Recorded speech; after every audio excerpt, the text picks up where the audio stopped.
Voltamos, né, gente, com a nossa aula e agora a gente vai falar um pouco sobre os conceitos de vulnerabilidade e potencialidade. Por quê? Nós precisamos entender muito bem esses conceitos para que a gente consiga classificar essas famílias e para que a gente consiga, de fato, elaborar um plano que tenha resultados, um plano que tenha objetivos concretos, que seja compactuado com a família de acordo com a realidade da família. Não adianta eu colocar qualquer coisa e depois a gente não ter resultados. Então a gente precisa ter esses conceitos muito claros na nossa mente e principalmente saber identificar o que é uma vulnerabilidade e o que pode ser uma potencialidade ali dentro do território.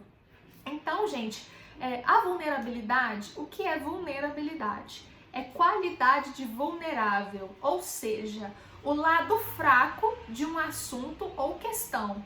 O ponto por onde alguém pode ser atacado, ferido ou lesionado, fisicamente ou moralmente. Por isso, vulnerabilidade implica risco, fragilidade ou dano.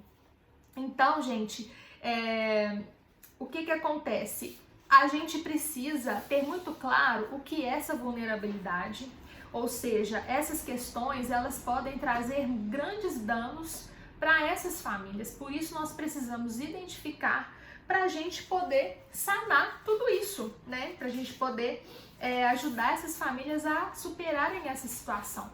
Então vamos lá, alguns exemplos, vou trazer para vocês aqui, vários exemplos que vocês podem observar ali no cotidiano daquela família, na realidade daquela família. Primeiro, precárias condições de moradia é uma vulnerabilidade. Por quê, gente? Vamos pensar aqui. Às vezes a família mora num local que é invadido, ou seja, não tem documentação, às vezes as condições são bem precárias, às vezes arma ali uma lona simplesmente, não é nem construída parede com tijolos, não existe uma divisão na casa, ou seja, é um único cômodo que todo mundo divide o mesmo cômodo, ou mora perto de um lugar que tem um lago ou um rio que inunda quando chove, que tem risco de desabamento, às vezes está num lugar que é muito alto, que corre risco de desabar, ou de outras casas mais acima desabarem em cima dessa. Então isso aí é uma vulnerabilidade gigantesca, né? Então aí já temos uma questão para observar. A ausência de documentação, olha que coisa simples, gente. Às vezes a família chega pra gente e não tem um documento, né? Às vezes uma identidade, perdi minha identidade, não tem meu CPF. Então a ausência de documento também é uma vulnerabilidade. Porque isso pode impedir aquele usuário de acessar algum outro serviço.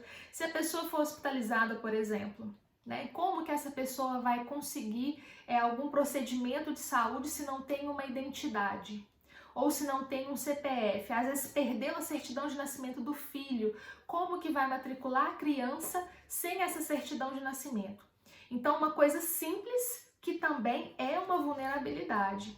Baixa renda, isso é fato, né, gente? A pessoa não tem uma renda, a pessoa não consegue comprar o mínimo, não consegue comprar um alimento, né, para o seu dia a dia. Então, às vezes chega para a gente nos equipamentos aquele usuário que não tem acesso até hoje ao Auxílio Brasil, né? Então, às vezes a pessoa tem perfil, não conhece o benefício, o que parece incrível, né, gente? Mas acontece. Então, a gente precisa estar ali pronto para sanar essa vulnerabilidade. Desemprego, né? É importante a gente fazer parcerias com o Cine do município ou com órgãos que desenvolvam cursos de qualificação profissional, né? Para que a gente consiga também fazer um trabalho. Trabalho infantil. Gente, no município que eu trabalho tem muito trabalho infantil, muito. Então, também é uma vulnerabilidade muito, muito preocupante, né? Porque essas crianças, elas deveriam estar no serviço de convivência com a gente e não trabalhando para ajudar os pais na questão da renda. baixo nível de escolaridade, porque hoje nós temos o EJA, a Educação para Jovens e Adultos. Então, tá vendo como a gente tem sempre uma opção,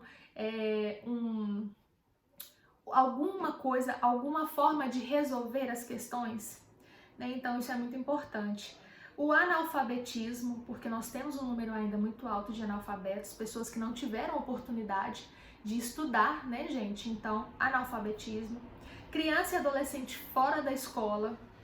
Isso daí, né, é até motivo para suspensão e para bloqueio do Auxílio Brasil. Então, é importantíssimo a gente monitorar isso, porque a pessoa já vai ficar com a criança fora da escola. E aí, de repente, já tem o benefício suspenso. De repente, esse benefício é a única renda daquela família. Então, vai, né, vai virando uma bola de neve ali de problemas, de vulnerabilidades que a gente precisa trabalhar uma a uma. Violência intrafamiliar ou extrafamiliar, né? Violência doméstica, violência psicológica, física, reclusão de algum membro da família, egresso do sistema penitenciário. Essa é uma questão bastante delicada, né, gente? Porque existe a questão do preconceito. As pessoas, elas não querem ter, né, nas suas equipes pessoas que vieram, né, de penitenciárias. Então, é um trabalho que precisa ser feito com a comunidade, com os órgãos empregadores, é muito importante. Adolescentes em medidas socioeducativas, pessoas com deficiência, porque a gente tem a questão do preconceito, tem a questão do não acesso aos locais devido à deficiência, do não acesso devido à deficiência mental, né, da exclusão. Então, existem muitas coisas por trás de uma deficiência.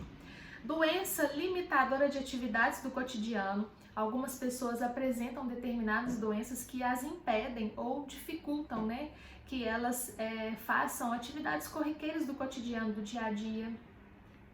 Alcoolismo, drogas. Então aí a gente colocou alguns exemplos para vocês de vulnerabilidades. Por aí a gente já consegue, né, gente, identificar muitas coisas quando a gente vai fazer esse primeiro atendimento.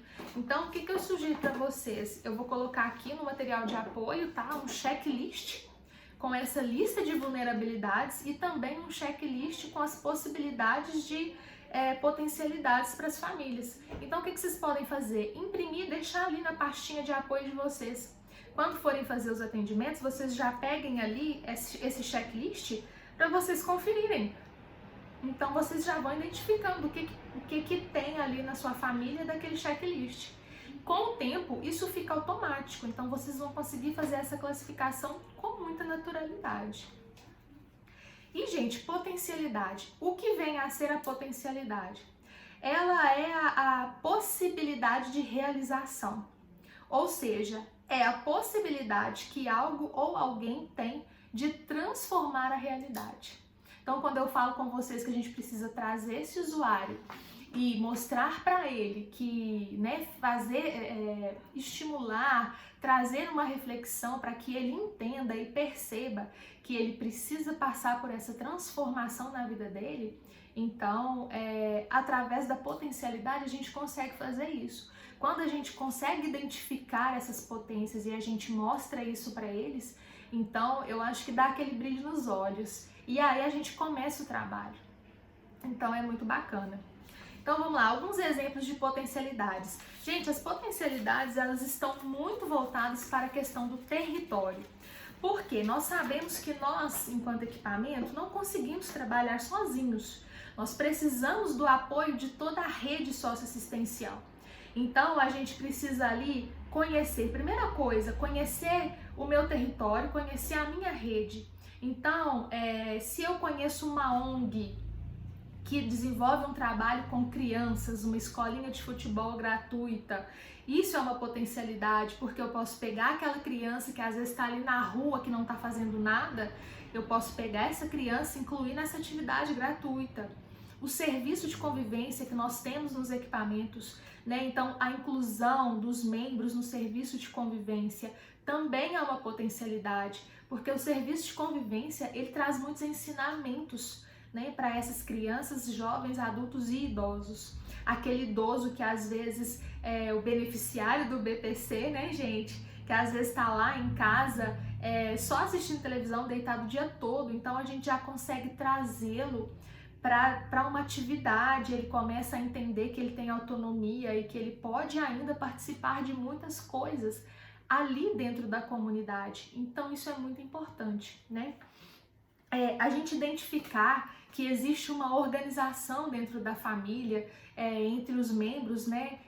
Eles se organizam tanto financeiramente como se organizam para as demandas, as atividades da casa. Então, isso também é uma potencialidade, quando a gente entende que aquela família, ela percebe que precisa se organizar e ela cria essa organização. Então, também é uma potencialidade. Quando a gente percebe que dentro de algum núcleo familiar tem um ou mais membros que entende que eles são pessoas né, de direitos e de deveres. Talvez eles não saibam quais são ou todos eles, mas que entende que sim, que enquanto cidadãos eles têm direitos e deveres. Então a gente começa a trabalhar ali com esses membros para que toda a família entenda, né, e participe também dessa questão das políticas públicas. Eu falo muito, a gente tem os conselhos, as conferências, e é para eles participarem. Então, quando a gente identifica isso, percebe isso, a gente precisa trabalhar com mais afinco para trazer eles para essa realidade. Inserção e participação comunitária, ou seja, aquela família, aquele núcleo ou aquele membro, ele se sente pertencente da comunidade. Por quê? Faz parte de uma associação de bairro ou faz parte de um grupo de jovens ali no bairro. Então isso também é uma potencialidade, a gente consegue muitos trabalhos e seguir muitos caminhos a partir disso daí. Reconhecimento de habilidades, ou seja, a gente identifica que ali naquela família ou algum membro tem alguma habilidade específica e a gente vai trabalhar isso, né? A gente vai correr atrás para que ele consiga desenvolver essa habilidade.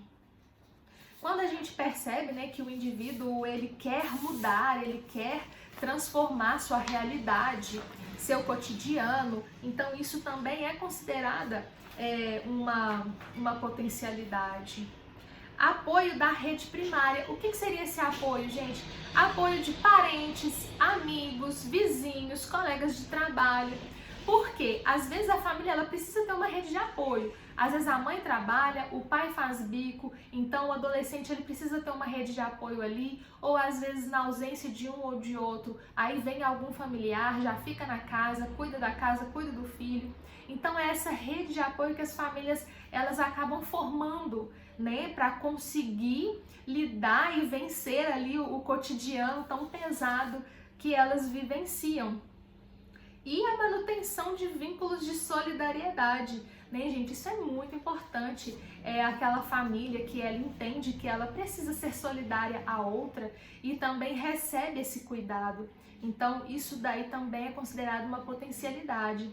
E uma coisa também que eu sempre falo, né, gente, é esse apoio da rede, de toda a rede, não só da rede socioassistencial, mas das outras políticas públicas também, que nós precisamos do apoio deles. Nós temos que trabalhar o indivíduo de uma forma completa, então a gente precisa muito da participação da saúde e da educação junto com a gente, para que a gente consiga de fato ter um objetivo claro e criar ações, né, metas, estratégias reais para que essa família ela sim consiga cessar, né, essa situação de vulnerabilidade e de risco social. Bom, no próximo bloco a gente vai falar, né, como vamos formular, nós vamos elaborar um plano de acompanhamento familiar. Eu vou explicar esse passo a passo para vocês fiquem afiados aí na elaboração do plano de acompanhamento familiar de vocês.